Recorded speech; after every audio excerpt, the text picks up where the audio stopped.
In the wake of the assassination attempt on former President Donald Trump, Straight Arrow News has obtained information from a Mar-a-Lago vendor about what he described as lax security at the Republican presidential nominee's residence.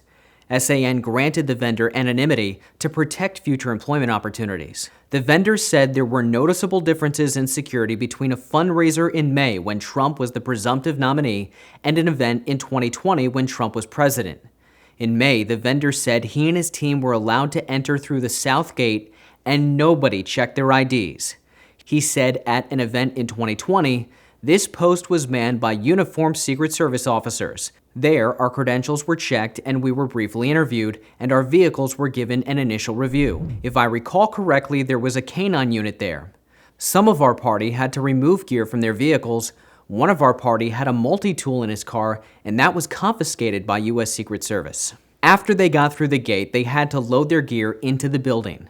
In May, he said we loaded gear in from 2 vehicles, there was no Secret Service inspection of any of our equipment, and we had no interaction with Secret Service at all, only Mar-a-Lago staff. Here's what he said happened when Trump was president. A Secret Service agent remained with our vehicle at all times. As we unloaded, the Secret Service agent scanned various items with the handheld magnetometer.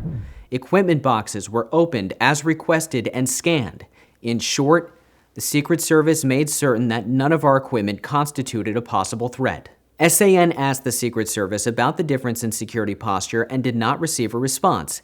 However, it is Secret Service policy to not comment on means and methods used in protective operations.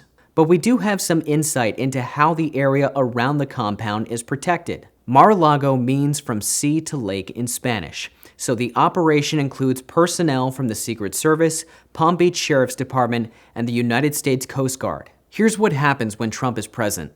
The U.S. Coast Guard protects both the ocean and intercoastal waterway. It's split into 3 sections: east, center, and west. Boaters in the east and west zones are required to keep moving at a steady speed and cannot slow down or stop. No boats or persons can enter the center zone without permission from the Coast Guard. Then there's the roads. South Ocean Boulevard, which is part of Florida's A1A highway, is closed to through traffic from the circle right next to the compound's south gate to the block around the corner. Despite the second attempt on his life, Trump is maintaining a busy schedule. He's expected to be in Michigan, New York, Washington, and North Carolina for rallies this week. I'm Ray Bogan for Straight Arrow News. For more unbiased reporting, download the SAN app and turn on notifications.